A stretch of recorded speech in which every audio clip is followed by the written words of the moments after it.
We've been writing plays since your teens. Yes. How did that start? How did you come Well, to I mean, plays? Jude in the play, and it's a play, obviously, and it's out of my head, and it's as the world, so it is as the world I would like it to be, not necessarily as the world is. But so Jude is a very successful, he's a good playwright, I think, very, very straight off. But whereas I came at it in my teens as somebody who very, very secretly, from about the age of 12, had always wanted to write. I'd read a bit, I used to read quite a few books, but I sort of always thought I'd be a poet, you know.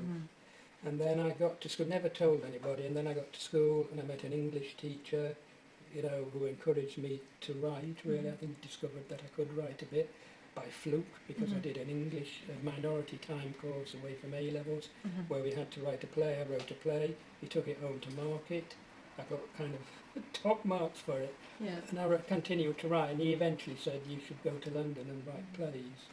And I'm curious about how you knew what a play was. I suppose the answer is I didn't. Though as a child we'd been to pantomimes, I'd seen the odd school production of various things, including Shakespeare. So I don't know how I wrote a play. It was called The Goldfish, and it was written in an exercise book that I got from Smith's. And it started on page 1, and when it got to the last page of the book, there were no pages left, it ended. And so that I can't have known that. Just it was two girls on a bus, and they had a goldfish with them in a bowl, and they were going to London, and the water kind of, as the bus moved, the water nearly spilled, so they'd got to keep the goldfish alive. What it was about, I've no idea, you know. But I suppose my experience was odd going to the theatre, and then of course television. The thing that really mattered then was Wednesday play on the BBC, which I suppose was on a Wednesday. And I watched all those, Talking to a Stranger, John Hopkins stuff. I think, not quite sure if Alan Bennett was quite involved as early as that. Dennis Potter. I mean, all the great television writers. I mean, Dennis Potter eventually said it was the National Theatre, the Wednesday play and Play for Today. So there were those, and they kind of, I don't know, they tell you what possibilities are, don't they?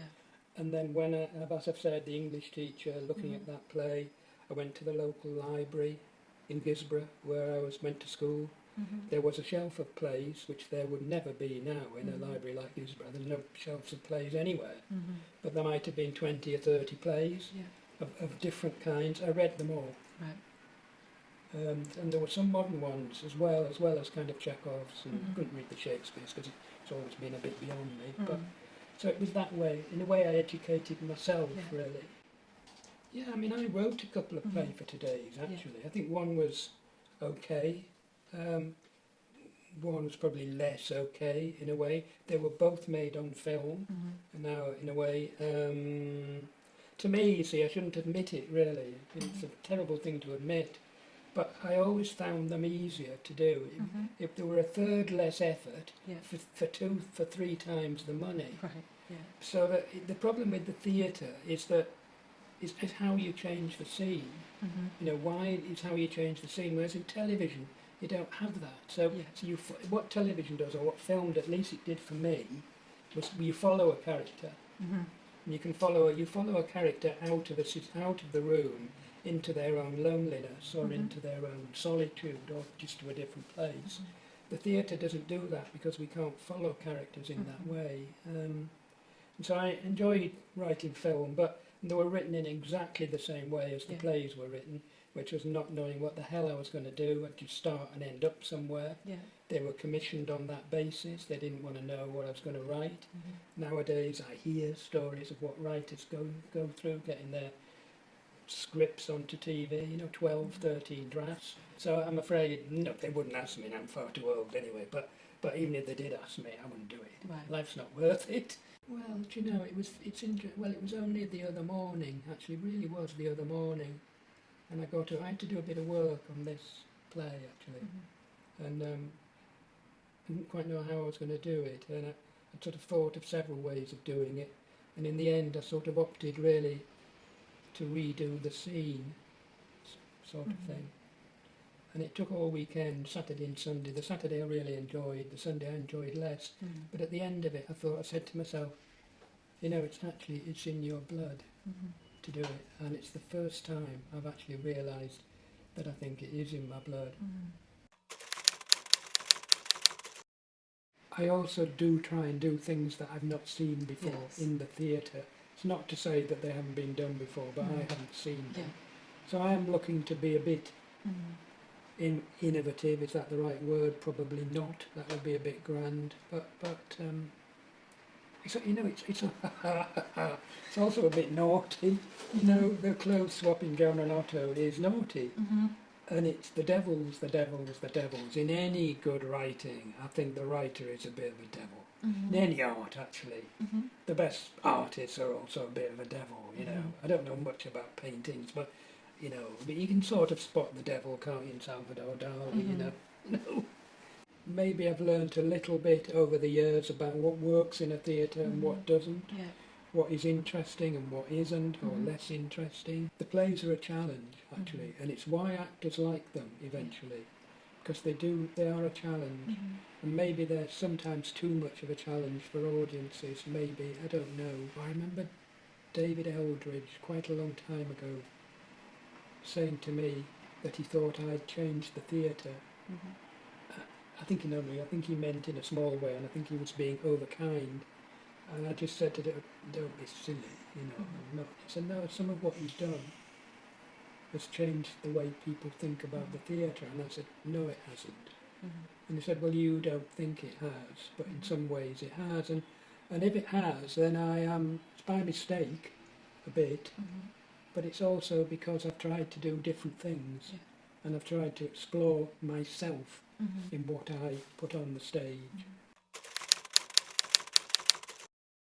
The first full-length play I wrote was a play called Mud. Right.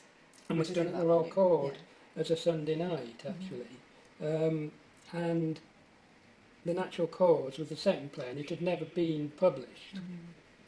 And Nick said, we think, what about bringing out a volume? And I said, well, will you publish that? Because it's really, The Mud and The Natural Cause are the first things that I wrote that I suppose are real plays. I mean, maybe we'll talk in a minute about the stuff that I wrote at school, some of which is here, which I when I was at school, the way I started writing at school was review sketches for school review, and I managed to write 3 or 4 5-minute sketches that people thought were quite funny. And so all I did was, when I wrote, continued to write, so the first plays I wrote, they were just review sketches, but instead of being 4 and 5 pages, they were like 35 pages. I just carried on, it was just till the end of the book. Right. Sometimes literally, always metaphorically. So writing those short plays, maybe we'll talk about them in a minute, but is that The Natural Cause and Mud was the first one, and I was working on Paddington Station during the day and writing at night. I just sort of wrote them, really. I just sort of made them up in a way that I think writers would find difficult now, because you're not allowed to write in the way that I write, really. You have to be able to kind of, I don't know, you have to know what you're doing, whereas I still don't know what I'm doing when I write. Right. And I've learned not to care about that. That's my great strength, is that I don't know what I'm doing. So it catches me by surprise. Yeah. So I think in the end, if at all an audience finds it interesting, it's because of that. It just goes on, and it engages me. Hopefully it maybe engages them. Well, let's come at it by thinking about some of those pieces that you were writing while you were still at school and before you decided to move to London and be a playwright. Right, well, I suppose the honest truth is I'd forgotten about them, really, and I didn't have copies of them. But I think I mentioned the English teacher who'd got me writing. I remained friends with him over the years, long since I'd left school and he retired, and we'd still see each other, and whenever I was up in Yorkshire, we'd meet.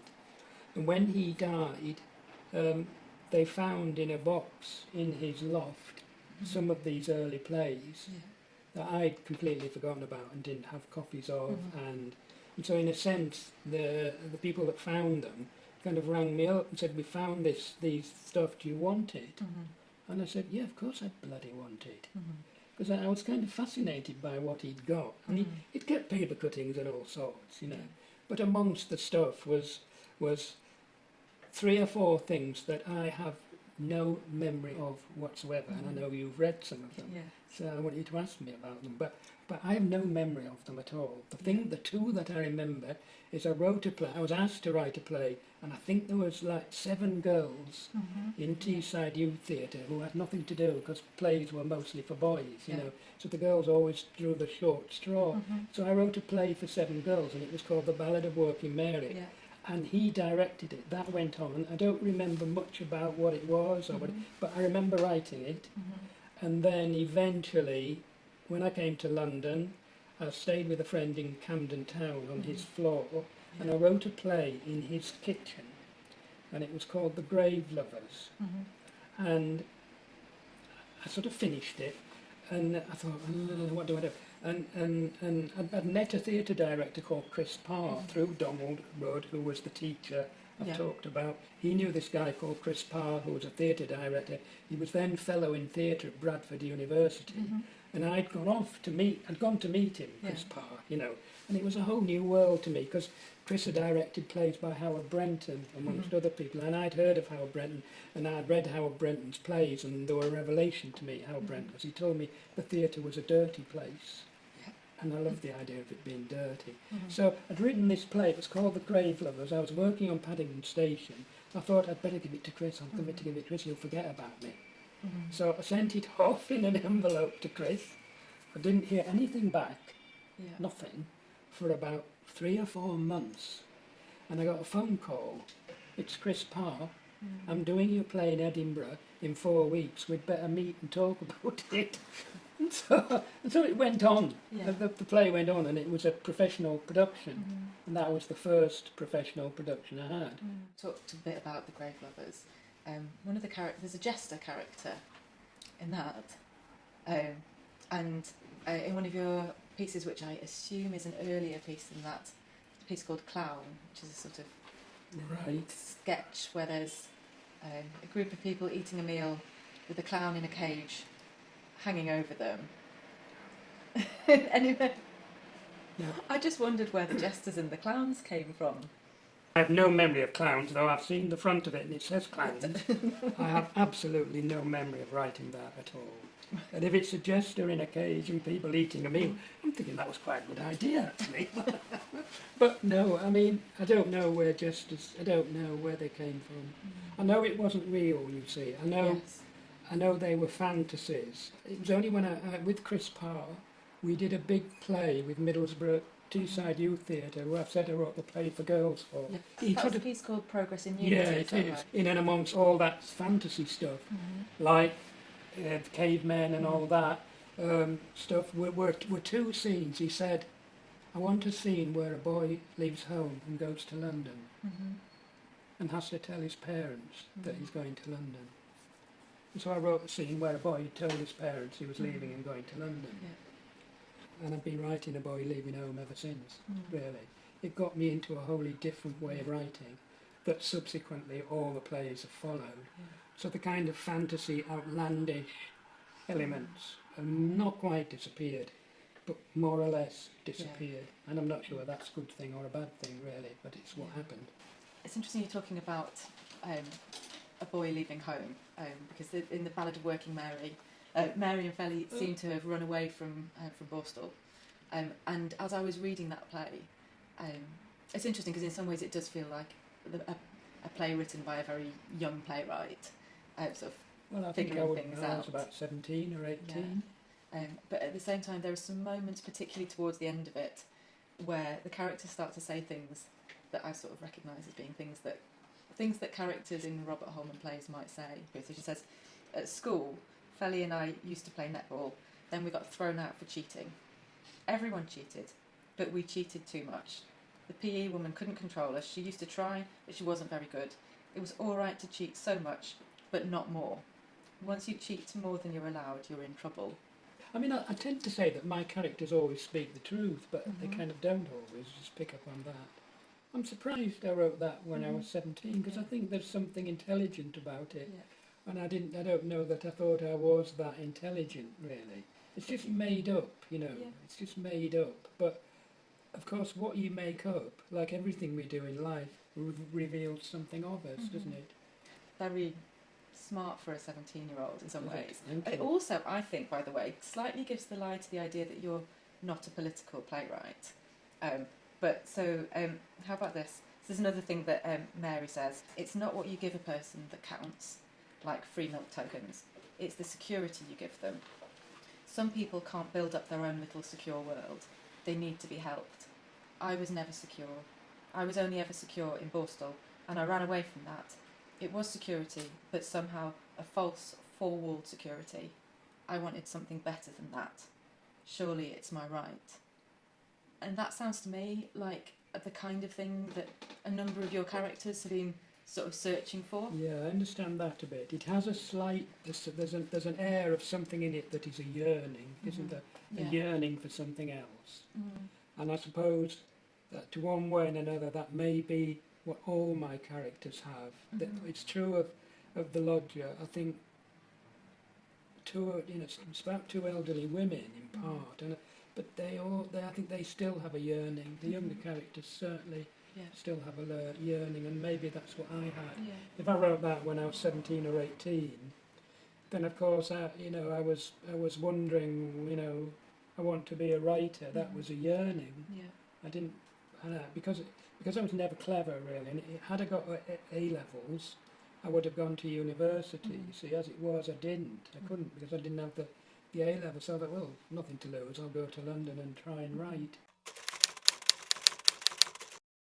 Well, my father was a farmer. He was a farm manager, and so we didn't own the farm. But as the farm grew, and it was really my father that was responsible for it growing, because he worked for a businessman who wasn't a farmer actually.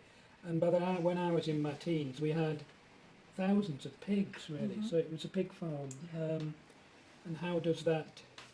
I wrote a play called Mucking Out, which had got pigs in it. Yeah. But that was Chris Parr again, because Chris came to the farm and he loved the pigs and he loved going in the pig sheds and he loved talking to my dad about pigs. He said one day, he was running the Travis in Edinburgh, the old Travis, and he said, if you write a play with pigs in it, I'll do it. Yeah. And so I did, and he did. Right. So we turned the Travis Theatre into a pigsty, and my dad helped him do it all, build the sty. It was practical. He would never do it now, it wouldn't be allowed. It was plugged into the Edinburgh sewage system. The pigs lived on the stage, and the action of the play was they were mucked out. Yeah. And at the end of the play, one of the characters fed the pigs, and the pigs learnt the play. So about 10 minutes, they'd move where they shouldn't be, where the area that was being cleaned, they'd move and let it be cleaned. And then about 10 minutes before the play ended, they knew they were going to be fed, so they'd all go and sit in the place to be fed. You've talked a little bit about your father and his work. What about your mother? She worked as well, right? My mother was a teacher. She taught infants. She was a headmistress finally of quite a big infant school near where we lived. I realise actually no families are perfect, and no families struggle in some areas, but actually my family was pretty good. My mother would lose a temper sometimes. My dad was very placid, but my dad was always kind of in charge really, sort of. He was just very calm, very placid man. My mother had more of a fiery temper, but they were good, kind people, my parents, my mum and dad. How did that connect to their faith? And I wonder also about the role of faith and not faith in the lodger. And what do you mean by faith exactly? Well, your mother was a Quaker, is that right? She was, yeah. Well, as was my dad. My father was a Methodist. It's more acutely written about, actually, in Making Noise Quietly. Of course, yes. Making Noise Quietly is a play about my dad, really, I think, and about both my parents were conscientious objectors in the Second World War. My mother, at the end of the war, started teaching as a teacher, and she taught in one school when nobody talked to her for a year because my dad was a conscientious objector. And so I've kind of written about that quite a bit, and it's there in Making Noise Quietly. And I always remember my father saying to me at some point that had he known at the end of the war about the treatment of Jewish people in the concentration camps that we learnt about. I think it was known during the war actually, but it wasn't in everybody's consciousness. My dad said, had he known that at the start of the war, he wouldn't have been a conscientious objector. I came to the view that I wasn't a pacifist actually, and I'm not a pacifist. It did take me an awful lot to fight, I have to say, but I'm not a pacifist. I think evil exists and you have to fight it, otherwise it grows. It was a big farmhouse, and you'd walk up the hill, and at the top of this hill, if you looked one way, you looked down over Middlesbrough and the Tees docks, and this was before the Clean Air Acts of the 1960s. So the whole thing, the whole area was a massive industry of ICI, British Steel, of the docks that were still some kind of docks. They're no longer there. British Steel is no longer there. ICI, I think, is no longer there. And it would be covered with a patina of smog. But you could see the industry below. You literally turned round the other way and you looked over a mountain. It was a small mountain called Rosebery Topping and the Yorkshire Hills. It was an utterly, completely different view. And I remember walking up that hill and looking at that view and going, wow. And it absolutely informs the work. I wonder then if that sense that standing in one place you can turn and see two almost different worlds, even though they exist at exactly the same place. Does that connect to some of the stuff that you were saying about landscapes and horizons and what the characters can see? Yeah, perhaps, I think it probably does, yes. I've wanted to write a play set inside all my life. I've never done it. You asked me about yearning. I think you said it was in the play with the girls, whatever it's called, The Ballad of Working Mary. Well, I think that yearn still exists in me, and it's expressed through a desire. It's expressed through the horizon. It's there in the loggia. The two women are looking out at the horizon, in a way, from Dungeness. They're looking out at the sea. Having talked a bit about your family and your childhood, I'm interested in the child who's been neglected in one way or another and who is trying to find their place. Well, let's go back a bit then. That when I was at school, every week or every so often, we went to classes, employment, about what jobs we would do, and if we wanted to be a fireman, how we might become a fireman, or if we wanted to work at British Steel or ICI or any of the things in Teesside that we've taught, how we might do that. And I eventually refused to go, and I sort of didn't go, and I was called in to see the headmaster and asked why I wouldn't go. And I said, I'm not going because I want to be a writer. And he said, he was a little man actually, and a good man actually, really, and he said, well, I wanted to be a footballer, and I can't be a footballer because I'm not tall enough, and you will never be a writer. And I think I'm telling you a true story. The problem with these stories is that they can become apocryphal. And I said off to him, and I got expelled.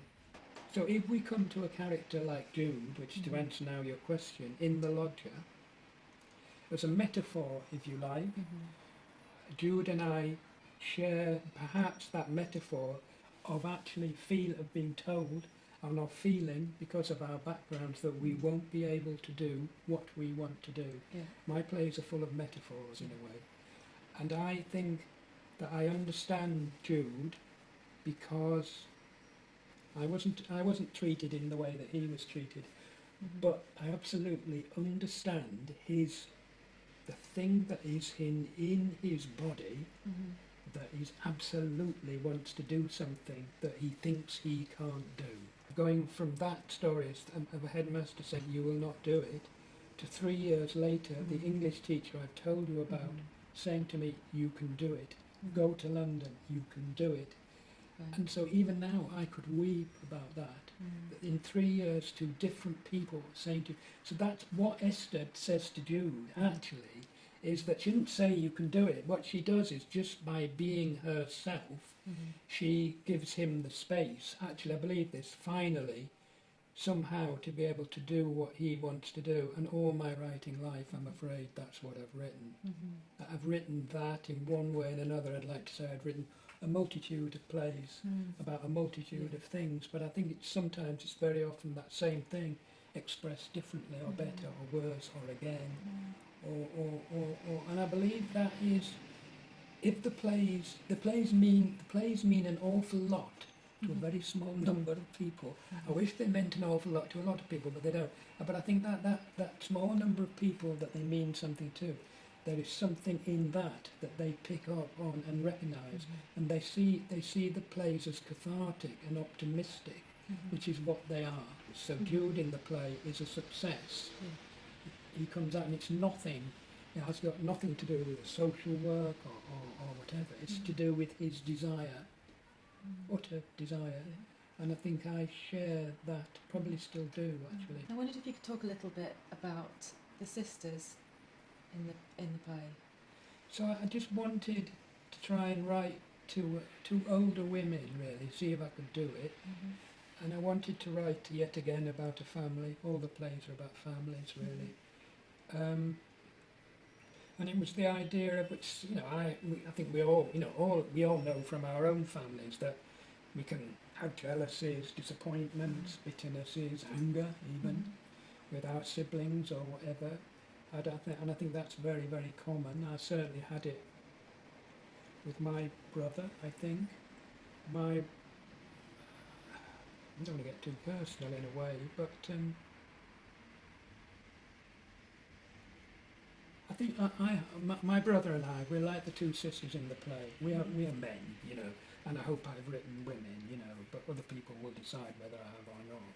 But my brother and I, certainly in these later years, perhaps because we've got more time, or we decide to make more time for each other, we talk about our lives in the way that we never did. And so we've had conversations, or we sit down just on our own, probably maybe with a drink, maybe in a nice sunny spot in France by a swimming pool, and we'll talk about our past and our mothers, what we remember. And out of that came a kind of a respect, actually, that we hadn't had all our adult lives, whether because we hadn't got time, or we couldn't put the energy into it, or a multitude of reasons. And the brother I'm talking about he was the brother I'm closest to. He was my younger brother, and he left school quite early. Actually, he was bright, unlike me, and he'd gone to the grammar school, and circumstances drove him actually to get a job when he was 16, and he worked at ICI, sweeping the floors at ICI, literally the lowest job you could get, And I wrote the plays, and I suppose I was in the local paper, and I had my name in newspapers a little bit, and he didn't. He swept the floor at ICI. But he ended up in his 50s as managing director of Dow Chemicals, Malaysia. So it was amazing what you did. When you think back, does it seem amazing to you? And he sort of said, well, in some ways, yes, but in another way, no. And he said, well, I was always amazed at you writing plays. Does it seem amazing to you? And I said, well, in some ways, yes, and in some ways, no, And we actually kind of, for the first time ever, we just talked about our lives without any kind of side to it, without Yorkshire's a side to good old Yorkshire word, without any kind of jealousy in a way. And when I saw him again a few months later, and because he'd retired by then, he said, oh, I've been reading your plays.